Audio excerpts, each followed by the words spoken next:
Hello guys, स्वागत है आप सभी का एक बार और अनदर वीडियो में। आज हम बात करेंगे बिना कारण फीमेल में पीरियड क्यों मिस हो जाते हैं।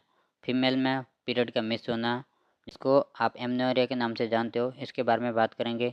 इसमें बात करेंगे अपन 2 से 3 महीने तक पीरियड रुक जाना, और कई बार इस कंडीशन में 7 से 8 महीने तक भी पीरियड रुक सकते हैं, और कई बार 10 दिन 15 दिन भी पीरियड डिले हो सकते हैं। इसके बारे में बात करेंगे। इसके साथ बात करेंगे ये किन कारणों से होता है, इसके उपचार क्या है, और इसमें कौन कौन सी मेडिसिन पेशेंट को दी जा सकती है, इसके बारे में बात करेंगे। तो अगर आपको हमारा वीडियो पसंद आए तो वीडियो को लाइक करें। अगर आप हमारे चैनल पर नए हो तो चैनल को सब्सक्राइब कर दो। चलिए शुरू करते हैं आज का वीडियो। तो गाइज, एमनोरे को समझने से पहले अपन कुछ इम्पोर्टेंट टर्म समझ लेते हैं। जिसमें पहला है अपने पास, वो है मिनार्की। मिनार्की यानी रजो दर्शन। रजो दर्शन क्या होता है? रजो दर्शन यानी when female start bleeding 11 to 12 year age is known as menarche. Menarche एक ऐसी कंडीशन है जिसके अंदर महिला में सर्वप्रथम यानी पहली बार पीरियड्स आते हैं या रक्तस्राव होता है, जो कि मोस्टली आपको 11 से लेकर 12 साल की उम्र में देखने को मिलता है। और कई बार ये 13 साल की उम्र में, 14 साल की उम्र में, और कई बार 10 साल की उम्र में भी देखने को मिल सकता है। जब पहली बार पीरियड्स आते हैं तो अपन उसको मिनार्की यानी रजो दर्शन के नाम से जानते हैं। दूसरी टर्म है गाइज अपने पास, वो है मेंस्ट्रुएशन यानी मासिक धर्म। मासिक धर्म क्या होता है? When female start bleeding 12 to 50 year age is known as menstruation. Menstruation यानी जब महिला के अंदर रक्तस्राव है, जो 12 से लेकर 50 साल की उम्र के बीच में होता है, उसको अपन मेंस्ट्रुएशन बोलते हैं। जो पहली बार होएगा, जो फर्स्ट टाइम होएगा, उसको अपन मिनार्की बोलेंगे। और जो दूसरी बार से लेके लास्ट तक, जो कि 50 साल की उम्र में बंद हो जाता है, तो इस कंडीशन में अपन इसको मेंस्ट्रुएशन या मासिक धर्म बोलते हैं। जो तीसरी टर्म है गाइज अपने पास, वो है मेनोपॉज। मेनोपॉज यानी रजोनिवृत्ति। पॉज का मतलब होता है किसी भी चीज़ को रुक जाना। तो इसके अंदर क्या होता है? When female stop bleeding normally after 40 to 50 year is called menopause. Menopause यानी जब महिलाओं में सामान्य रूप से रक्तस्राव है, जो कि 40 से लेकर 50 साल की उम्र के बीच में बंद हो जाता है, तो अपन इसको मेनोपॉज के नाम से जानते हैं। तो ये आप टर्म याद रख सकते हो, मेनार्की, मेंस्ट्रुएशन या मेनोपॉज। मेनोपॉज कई बार 45 साल की उम्र में, जो कि 40 से लेकर 50 साल की उम्र में कभी भी हो सकता है, जिसमें महिला के अंदर जो पीरियड्स है वो परमानेंट आने बंद हो जाते हैं।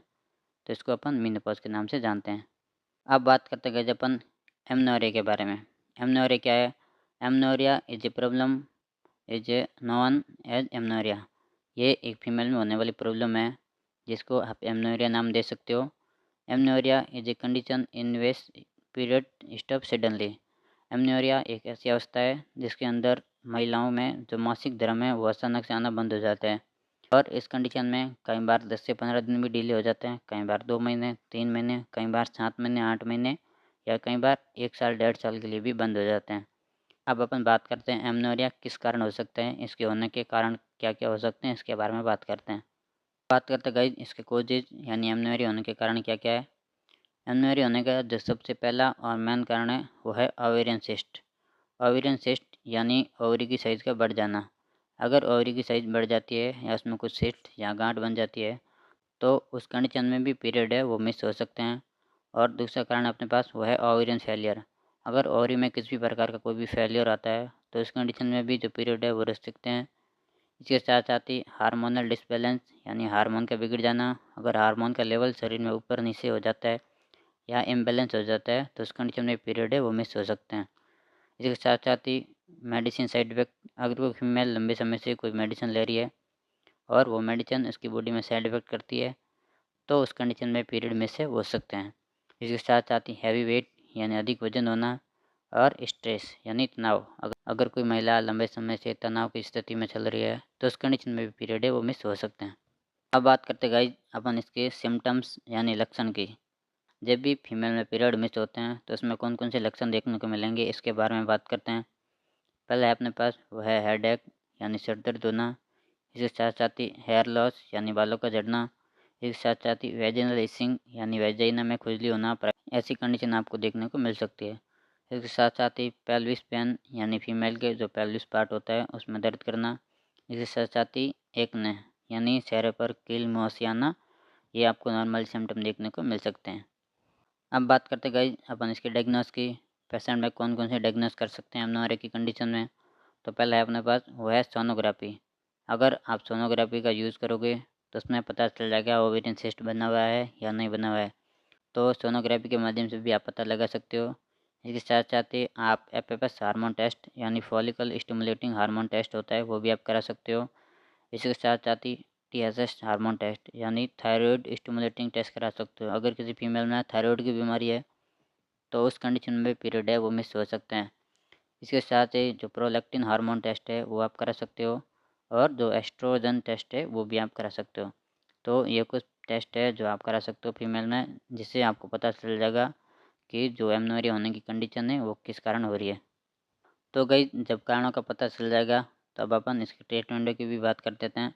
जब कारणों के बारे में पता चल जाता है तो उसके बाद अपन इसको ट्रीटमेंट कौन कौन सा दे सकते हैं इसके बारे में बात करेंगे। तो सबसे पहले अपने पास वो है कॉन्ट्रासेप्टिव पिल्स। अगर नॉर्मली कंडीशन में पीरियड मिस होते हैं तो आप इसको कॉन्ट्रासेप्टिव पिल्स दे सकते हो, जिसकी वजह से जो पीरियड्स है वो आने स्टार्ट हो जाएंगे। दूसरा अपने पास वो है हार्मोनल थेरेपी। अगर किसी पेशेंट में हार्मोन डिसबैलेंस हो जाते हैं तो इस कंडीशन में आप उसको हार्मोन थेरेपी का एडवाइस कर सकते हो। और इसके साथ साथ ही थायराइड ट्रीटमेंट। अगर किसी फीमेल में थायराइड की बीमारी है तो उसका इलाज करते हो तो जो पीरियड्स है वो अपने आप स्टार्ट हो जाएंगे। इसके साथ साथ ही सर्जरी, आप सर्जरी एडवाइस भी कर सकते हो। अगर ओवेरियन सिस्ट है या ओवेरियन फेलियर है तो इस कंडीशन में जो लास्ट ऑप्शन बचता है अपने पास वो है ओवेरियन सर्जरी। तो उस पेशेंट को आप सर्जरी एडवाइस भी कर सकते हो। पीरियड मिस होते हैं तो इस कंडीशन में कौन कौन सी मेडिसिन दे सकते हैं इसके बारे में बात करेंगे। तो पहली मेडिसिन है अपने पास वह है ब्रोमोक्रिप्टिन मिसलेट। और ये दवाई जो प्रोलैक्टिन हार्मोन है उसकी मात्रा को कम कर देती है। अगर किसी फीमेल में प्रोलैक्टिन हार्मोन की मात्रा है वो ज़्यादा हो जाती है तो इसकी वजह से पीरियड मिस हो जाते हैं। तो ये उसके हार्मोन के लेवल को कम करती है, जिसकी वजह से पीरियड्स है वो नॉर्मली रूप से आना शुरू हो जाते हैं। और बात अगर हम इसके डोज की करें तो वैसे तो इसकी डोज है वो पेशेंट अलग अलग पेशेंट के ऊपर अलग अलग निर्भर करती है, लेकिन फिर भी आप 2.1 mg की मेडिसिन को ओडी यानी दिन में एक बार ले सकते हो। और यह मेडिसिन आपको 7 दिन के लिए लेने को बोल सकते हैं। और ये आपको 2.5 mg की मार्केट में देखने को मिल जाएगी, जो कि आपको ब्रोमोपिरिन के नाम से मिल जाएगी, जो कि इसके ब्रांड का नाम है। इसमें कंपोजिशन पाया जाता है वो है ब्रोमोक्रिप्टिन मिसलेट। नेक्स्ट मेडिसिन है अपने पास वो है मेटफॉर्मिन हाइड्रोक्लोराइड। ये मेडिसिन तब दी जाती है जब महिला में जो ओवरी है उसमें सिस्ट बन जाए, उस कंडीशन में इस मेडिसिन का यूज़ किया जाता है। और अगर हम इसके डोज की बात करें तो आप 500 mg की टैबलेट को दिन में बीडी यानी 2 टाइम ले सकते हो, और ये भी आपको 7 दिन के लिए देनी होती है। ये आपको शुगर मैट एसआर के नाम से मिल जाएगी, जो कि आपको 500 mg की देखने को मिल जाती है। तो इस मेडिसिन का यूज़ भी आप कर सकते हो, जो कि आपको किसी भी मेडिकल स्टोर पे और हॉस्पिटल में इजीली अवेलेबल हो जाती है। तो गाइस आज हमने बात की पीरियड मिस क्यों होते हैं, इसके कारण क्या क्या है और इसके इलाज के बारे में बात की। तो अगर आपको हमारा वीडियो पसंद आए तो वीडियो को लाइक करो, और अगर आपको कोई भी जानकारी सही से समझ में नहीं आती है तो आप एक बार कमेंट बॉक्स में ज़रूर बता दो। मैं आपको डिटेल में एक्सप्लेन करके उस जानकारी को समझा दूंगा। इसी प्रकार मेडिकल से रिलेटेड और हॉस्पिटल से रिलेटेड बहुत सारी जानकारी है मैंने चैनल पे अपलोड कर रखी है, तो आप उनको भी जाके एक बार ज़रूर विजिट करें। वीडियो मेडिकल पर्पज़ के लिए बनाया गया है, तो इसमें बताए कि किसी भी मेडिसिन का यूज़ है वो आपको खुद से नहीं करना है, क्योंकि ये वीडियो हम सिर्फ आपके नॉलेज को बढ़ाने के लिए बनाते हैं। अगर आपको किसी प्रकार से कोई भी मेडिसिन लेने की ज़रूरत पड़ती है तो एक बार आप अपने डॉक्टर से जाकर ज़रूर सलाह ले लें, क्योंकि डॉक्टर अलग अलग कंडीशन में पेशेंट के कंडीशन के हिसाब से जो अलग अलग मेडिसिन है वो देते हैं, और उनकी डोज क्या लेनी होती है वो बताता है। मिलते हैं किसी नेक्स्ट वीडियो में। Thank you so much for watching. Love you all, take care, bye bye.